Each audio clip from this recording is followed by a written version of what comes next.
Assalamualaikum warahmatullahi wabarakatuh. Selamat pagi dan salam sejahtera buat kita semua. Perkenalkan, saya dengan Dr. Rinfil Renaldi. Saya seorang spesialis kedokteran jiwa, khususnya kesehatan jiwa anak dan remaja, dari Departemen Psikiatri Fakultas Kedokteran Universitas Hasanuddin. Video ini saya buat sebagai salah satu persyaratan sertifikasi dosen tahun 2025, yaitu bentuk pernyataan diri dosen dalam unjuk kerja Tridharma Perguruan Tinggi atau sering disebut PDD UK TPT, khususnya di bidang pengajaran. Ada beberapa mata kuliah yang saya ampu, antara lain psikiatri anak, siklus hidup dan teori perkembangan. Dan dalam video ini yang akan ditampilkan adalah salah satu topik yang saya bawakan dalam mata kuliah psikiatri anak, yaitu gangguan pemusatan perhatian dan hiperaktivitas atau seringkali disebut dengan ADHD. Tujuan pembelajaran pada mata kuliah ini, tujuan yang diharapkan setelah perkuliahan ini, mahasiswa mampu memahami dan menjelaskan etiologi dan epidemiologi gangguan pemusatan perhatian dan hiperaktivitas. Yang kedua, diharapkan mahasiswa mampu memahami dan menjelaskan gangguan pemusatan perhatian dan hiperaktivitas. Yang ketiga, mahasiswa mampu melakukan tata laksana gangguan pemusatan perhatian dan hiperaktivitas. Yang keempat, mahasiswa mampu melakukan edukasi secara komprehensif dalam upaya promotif, preventif, dan juga rehabilitatif bagi individu atau anak dan lingkungan sosialnya. Metode pembelajaran dari mata kuliah ini untuk memastikan proses pendidikan yang efektif dan komprehensif, ada beberapa metode pembelajaran yang telah kami terapkan. Yang pertama, pembelajaran dirancang menggunakan pendekatan blended learning, di mana pada metode ini kami mengkombinasikan pembelajaran tatap muka, diskusi kelompok, serta pembelajaran mandiri melalui bahan bacaan dan media digital. Pendekatan ini memungkinkan peserta didik atau mahasiswa agar belajar sesuai gaya dan kecepatan masing-masing. Kemudian pembelajaran tatap muka, yang pembelajaran ini difokuskan pada diskusi kasus klinis, stimulasi dan praktek langsung yang meningkatkan keterampilan klinis serta kemampuan komunikasi dengan pasien dan keluarga pasien. Dan pada akhirnya diskusi kelompok, di mana pada bagian akhir ini sebagai wadah agar mahasiswa dapat bertukar pikiran, pendapat, memperkaya pemahaman yang mereka dapatkan, serta membangun kemampuan kritis dan juga kerjasama antar mereka. Metode pembelajaran ini diharapkan mahasiswa dapat mengembangkan sikap profesional sebagai seorang dokter, empati dan etika kerja yang tentunya sangat penting dalam menenangkan atau mengobati pasien nantinya saat mereka bekerja. Kemudian dengan metode pembelajaran yang terintegrasi ini diharapkan mahasiswa kedokteran menguasai materi secara menyeluruh dan siap menerapkan ilmu nanti ini dalam praktek klinisnya sehari-hari.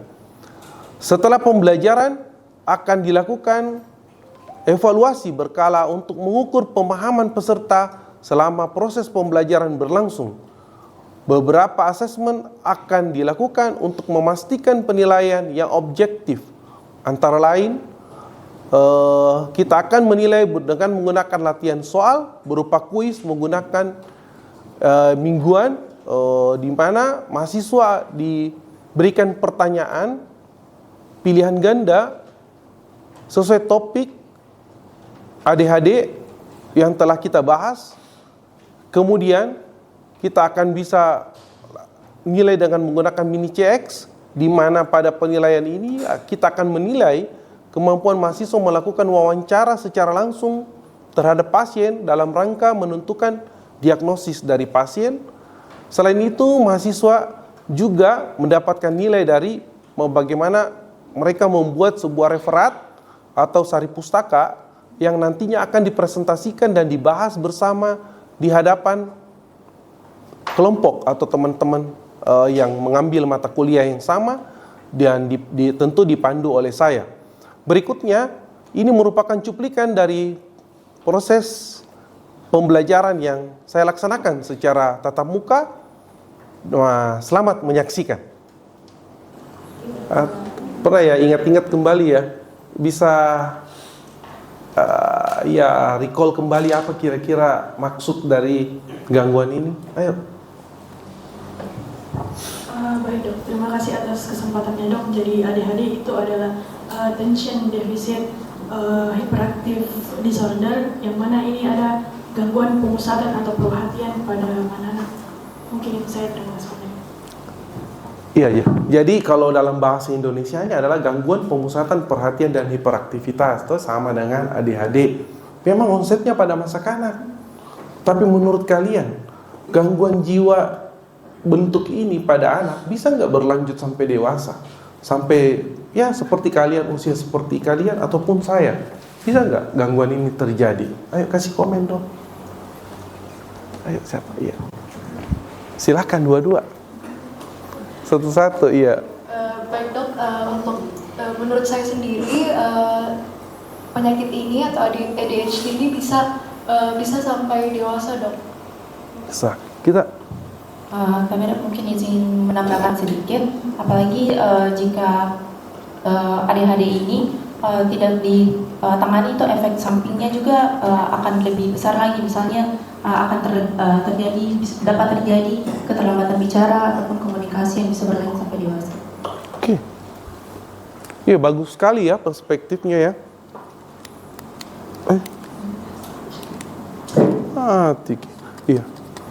Iya, bagus sekali perspektif kalian ya, bahwa kalian aware bahwa gangguan ini tidak hilang.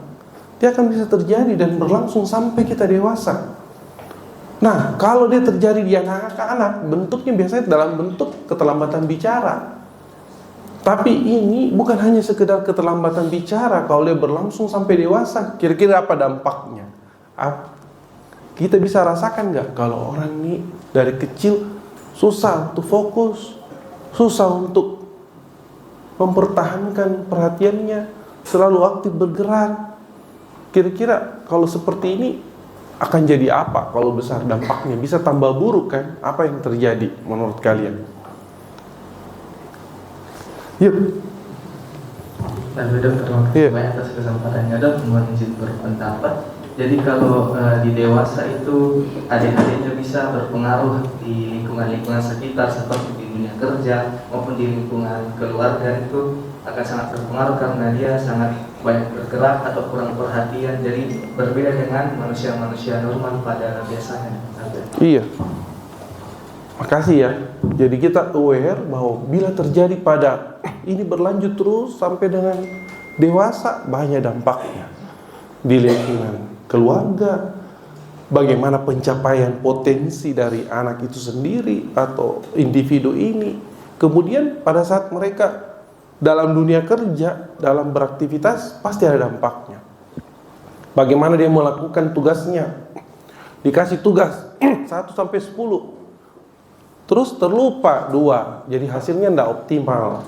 Pada saat mereka belajar, mereka harusnya paham pelajarannya dengan baik, bisa mencapai 80%, tapi karena sedikit fokusnya pindah lagi, bunyi apa di luar ruangan itu, HP-nya terutama, apalagi zaman sekarang zaman gadget, mudah teralih. Akhirnya fokus mereka jadi makin pendek, prestasinya akan tidak optimal. Di dunia keluarga juga memberi contoh yang tidak baik kepada anak, sering bersikap impulsif, kurang pertimbangan, bisa terlibat dalam judi, kriminalitas, penyalahgunaan seks, sampai dengan seks bebas pun bisa terjadi. Jadi ini penting sekali, kita harus tangani ya. Sehingga harapannya nanti kalian setelah mengikuti mata kuliah ini, karena kalian memiliki beban ya, bukan hanya sebagai mahasiswa. Kalau kalian jadi dokter, kalian harus mampu memahami dan menjelaskan apa etiologi dan epidemiologi gangguan pemusatan perhatian dan hiperaktivitas ini. Mampu memahami menjelaskan apa definisi dari GPPH ini. Mampu melakukan tata laksana agar anak-anak ini bisa baik dan tidak berlanjut gangguannya ya. Yang keempat, mampu melakukan edukasi secara komprehensif, baik itu promotif, preventif, sampai dengan rehabilitatif ya. Karena kalau kita tidak lakukan secara komprehensif, kita akan susah mencapai hasil yang optimal. Jadi generasi penerus kita akan jadi ya kurang optimal jadinya. Outline dari presentasi pada hari ini saya bagi ke definisi, epidemiologi, etiologi, diagnosis. Diagnosis GPPH ada PPDGJ berdasarkan pedoman penggolongan diagnosis gangguan jiwa yang edisi ketiga. Kemudian dari DSM-5. Yang terakhir kita akan bahas sedikit tentang tata laksana ya. Jadi definisi kita kan sudah tahu tadi, gangguan pemusatan perhatian dan hiperaktivitas. Jadi ada dua masalahnya, kesulitan memusatkan perhatian, perilaku hiperaktif dan impulsif yang berlebihan, sehingga ini kita diagnosis sebagai GPPH atau ADHD, dan hal ini menimbulkan penderitaan dan hendaya. Ini bukan hanya untuk pasien, bukan untuk individu, tapi untuk kita semua ya. Dan gangguan ADHD ini seringkali berkomorbid dengan gangguan lain. Apa yang paling sering? Anak dengan hiperaktif, susah fokus, pasti sering menentang kan. Jadi orang lihat ini anak kayak anak nakal dalam tanda kutip. Etiologinya banyak faktor. Salah satunya katanya karena di genetik, bahwa ada peranan faktor genetik, walaupun kita tidak dapat pastikan gen apa yang terlibat yang paling prominent di sini. Namun ada kecenderungan bahwa kalau salah satu orang tua ada yang hiperaktif di waktu kecil ataupun saat ini, ayah ibunya sering ganti pekerjaan, kemungkinan itu ada faktor dari orang tua. Kemudian pengaruh dari struktur anatomi otak. Ada juga beberapa teori bahwa rupanya struktur otak dari anak dengan ADHD itu agak berbeda. Tapi ini baru penelitian skala kecil, sehingga kita tidak mampu untuk mengeneralisasi bahwa anak dengan ADHD pasti struktur otak bagian, misalnya bagian frontalnya itu lebih kecil. Kita nggak bisa pastikan. Walaupun hipotesis, ada kemungkinan karena anatomi otak yang berbeda. Kemudian ada abnormalitas dari neurotransmitter. Kita paham bahwa hiperaktivitas perilaku itu dan perhatian itu menggunakan neurotransmitter. Neurotransmitter inilah yang membuat kita mampu mempertahankan perhatian kita.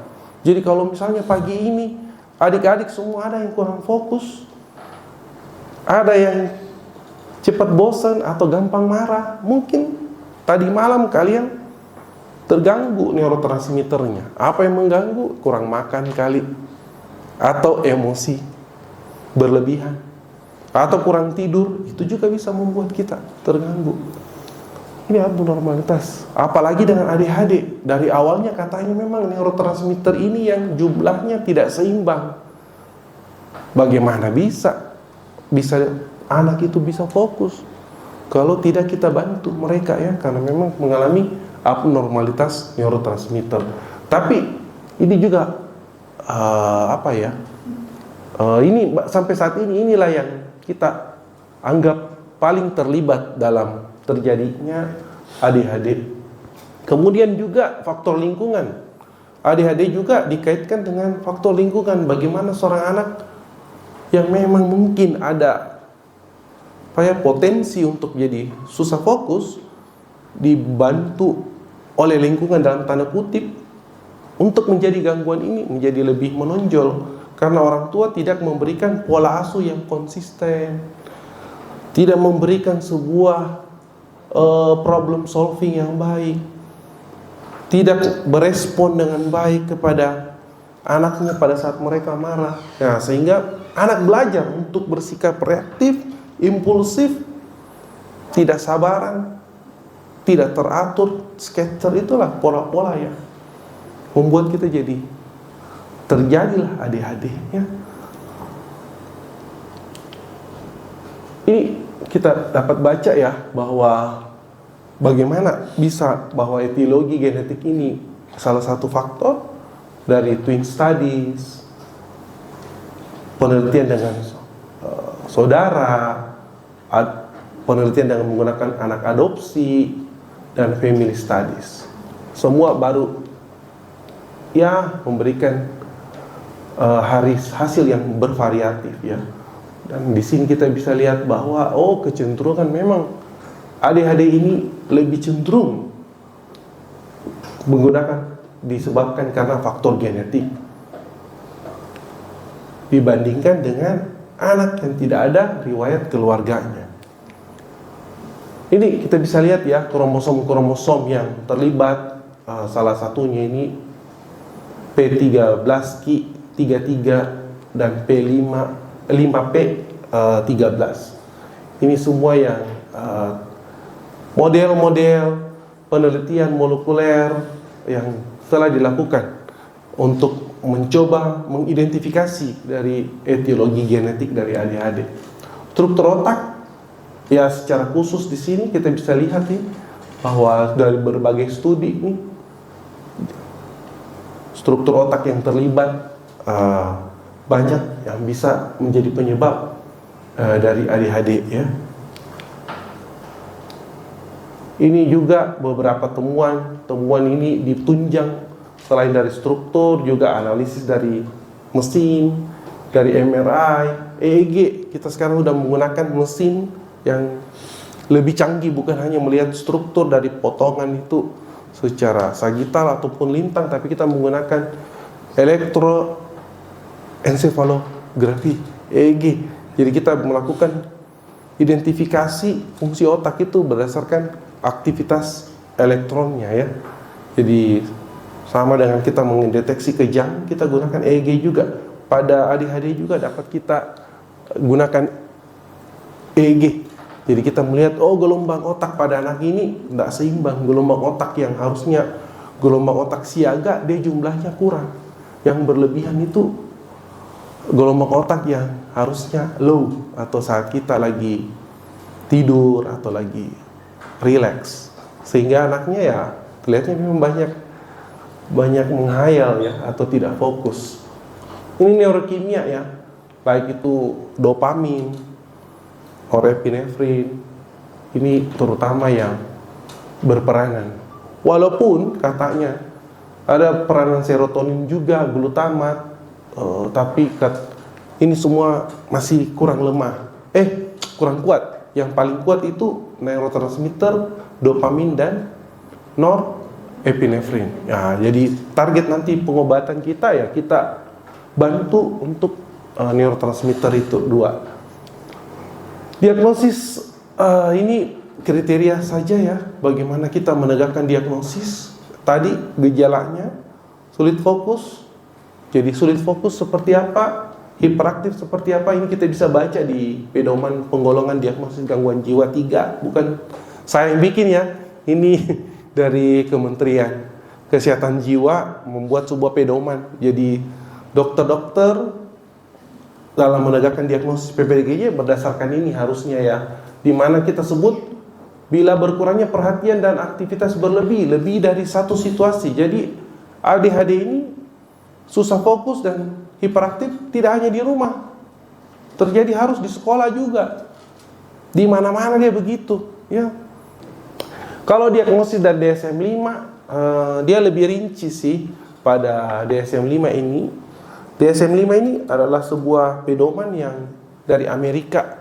Jadi diagnostik statistical of mental health disease atau disorder, di mana mereka merinci bahwa pertama ada pola inatensi dan atau hiperaktivitas. Pola inatensi itu seperti apa? Minimal 6 bulan. Oke? Jadi kita harus paham untuk jelimat ini gangguan atau masalah inatensi ini minimal 6 bulan. Jadi kalau ibunya bilang baru 1 minggu 2 minggu ini, belum bisa kita sebut ADHD. Harus 6 bulan. Tidak sesuai dengan tingkat perkembangan. Jangan sampai dia bawa anak 2 tahun, dia bilang ini ADHD. Karena anak 2 tahun memang lagi aktif-aktifnya. Kalau anaknya 7 tahun, 8 tahun, baru sikapnya masih seperti anak 2-3 tahun, itu berarti perilakunya tidak sesuai dengan tingkat perkembangannya ya. Ini maksudnya. Tata laksananya kita paham bahwa faktor yang terlibat pada anak dengan ADHD banyak faktor. Faktor gen, neurotransmitter, apa lagi tadi? Lingkungan. Apa lagi? Struktur otak. Nggak mungkin kita mau ganggu struktur otak toh. Memangnya bangunan kita bisa perbaiki. Yang bisa kita lakukan adalah fungsinya itu otak kita bisa optimalkan. Ya itu neurotransmitter. Kita berikan obat supaya neurotransmitter apa tadi yang kita kejar? Dopamin dan pintar-pintar ini mahasiswa kita ya. Norepinefrin dan dopamin ini jumlahnya cukup pada otak sehingga anak bisa fokus, hiperaktifnya berkurang. Tadi sangat aktif, dia jadi ya aktif saja ya. Karena itu bermakna sekali. Kita belajar bagaimana mengenali, membantu mereka berkolaborasi sehingga anak-anak kita tadi ya, pemuda-pemudi bangsa ini dapat menjadi orang yang lebih hebat. Dan dialah yang membangun bangsa kita. Setujukah kalian? Iya.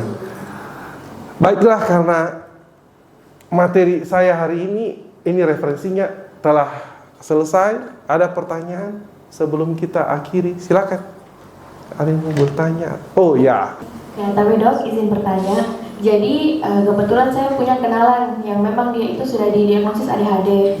Tapi di saat yang sama meskipun dokter sudah menjelaskan ada gejala-gejala tertentu, tapi ada saya lihat bahwa di kenalan saya ini dia justru malah memiliki gejala hiperfokus. Jadi ada satu waktu di mana ketika dia mengerjakan sesuatu dia sangat-sangat fokus sampai-sampai dia tidak memperhatikan sekitarnya.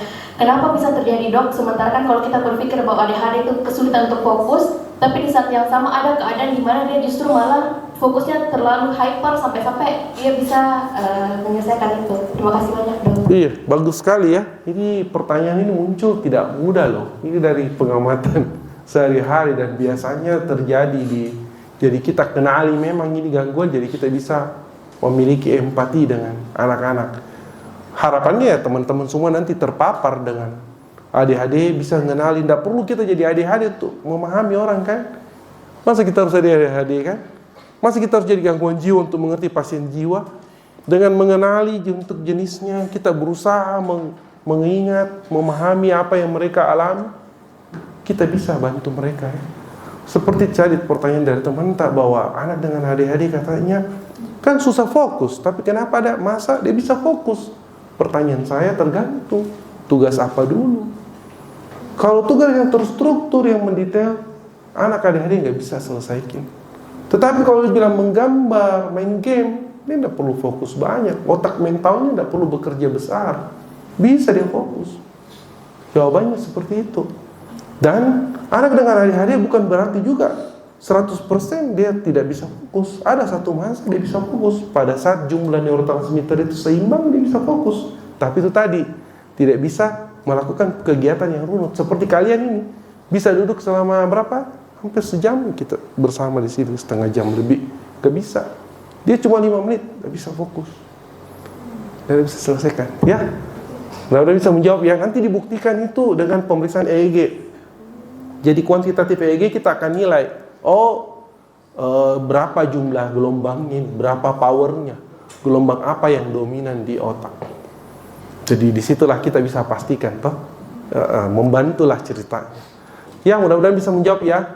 Ada lagi pertanyaan? Wih, luar biasa nih. Silahkan. Baik dok, terima kasih atas kesempatannya. Perkenalkan, nama saya Karin, jadi izin bertanya dok. Jadi kan seperti yang kita tahu ini kita sekarang ada di era digitalisasi, di mana semua bahkan anak itu sudah dapat paparan HP atau mungkin tablet.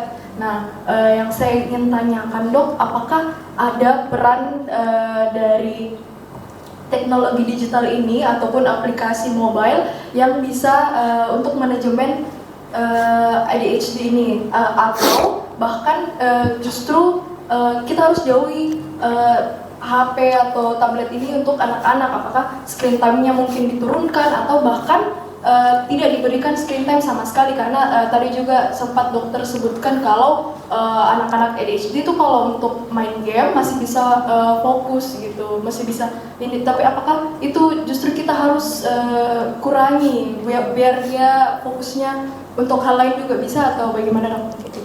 Iya.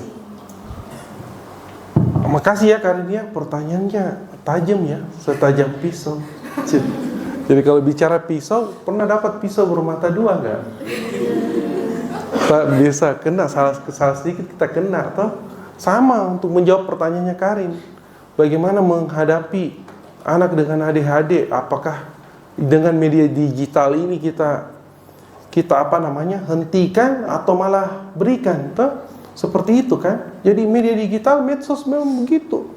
Kalau kita gunakan baik, tepat sasaran, tepat waktu, bagus, dia kayak pisau. Tapi kalau kita gunakan tidak sesuai waktu, tidak tepat, dan tidak bertujuan, bisa melukai diri kita. Pada anak juga begitu. Kalau medsos diberikan pada anak tidak bertujuan, tidak bertanggung jawab karena tidak ada kegiatan yang mereka lakukan, umurnya masih muda, tidak disarankan. Karena otak kan masih berkembang. Otak berkembang itu membutuhkan proses.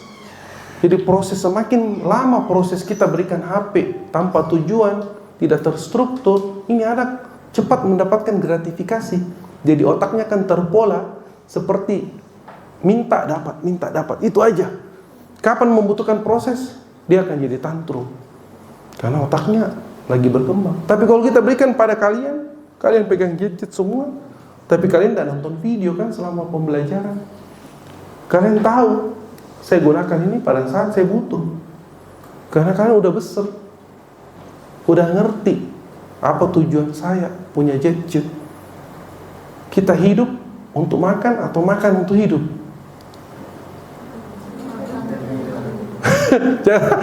Pas ada yang hidup untuk makan. Kita kan makan untuk hidup. Gadget untuk kita menunjang kita punya pendidikan, bukan hidup untuk gadget.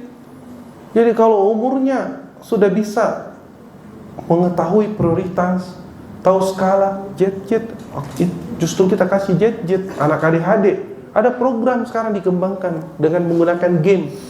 Jadi membuat game itu kita berdasarkan neurofeedback, kita isi itu neurofeedback, kita latih itu otak bekerja, fokus maksimal, fokus ke sana, fokus, kemudian dikurangi, akhirnya anaknya jadi lebih fokus, lebih bagus, hiperaktifnya berkurang. Tapi kalau anak kecil, dia sudah hiperaktif, gadgetnya malah ditarik.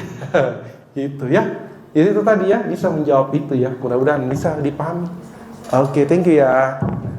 Nah, demikian cuplikan video proses pembelajaran tatap muka untuk mahasiswa kedokteran dengan topik ADHD. Video ini dapat diakses melalui e-learning Fakultas Kedokteran Unhas melalui akun mahasiswa masing-masing, dan semoga video ini dapat memberikan gambaran mengenai kinerja pengajaran yang saya lakukan di mata kuliah Psikiatri Anak Program Studi Ilmu Kedokteran Jiwa Universitas Hasanuddin Makassar.